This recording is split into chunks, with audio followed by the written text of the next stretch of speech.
تكونش تمتاز. الصحراء كما قلت لك تمتاز بالخضره، تمتاز عندها. كما انا من منطقه تاع منراست، يقول لي واش عندك في تاع منراست باش نقدروا نجيبوا لك عندي اجمل غروب واجمل شروق في العالم اللي نقدر نفتخر بها اكيد.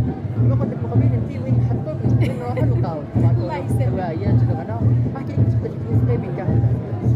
شوف، هو والله ماشي بالسهل، ماشي بالسهل انك توفق بين كل هادو، لكن ما ولا باش تقدر تعرف بها لازم تكون مع كل شيء. لانه نقول لك على اللباس هو مكمل للاغنيه، والاغنيه مكمله للباس. كما انا مثلا حفلاتي مهرجانات اللي نقول به ولا نغني مع الاوركسترا ولا وين غنيت ولا كل ظهور ليا في الشاشه اي قناه من قنواتنا الجزائريه، الا ويكون اللباس التقليدي تاعنا تاع الصحراء حاضر.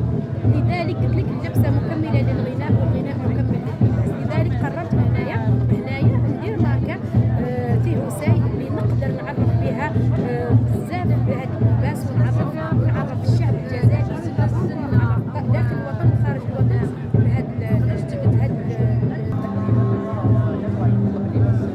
نعم اكيد. انا شوف درت مسج بين اللباس التقليدي الصحراوي. انا تقليل ما يقدروش يتواجدوا خفيف هكا.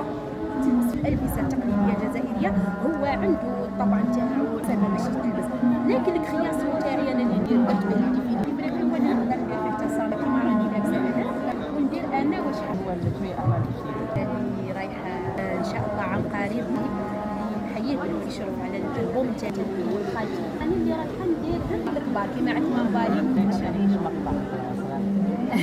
اغنيه اللي تحبيها؟ انا جامي درت اغنيه وما حبيتهاش.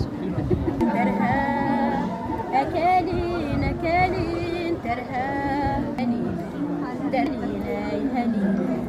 شكرا بلادي، نحبك أكيد، ومن منا لا يحب البلد الأم، بلدنا الجزائر اللي نعتز ونفتخر بها. إن شاء الله نطلب ربي يحمي بلادنا ويحمي ولاد بلادنا إن شاء الله يا رب، ومن الأحسن للأحسن يا ربي. وتحية الجزائر.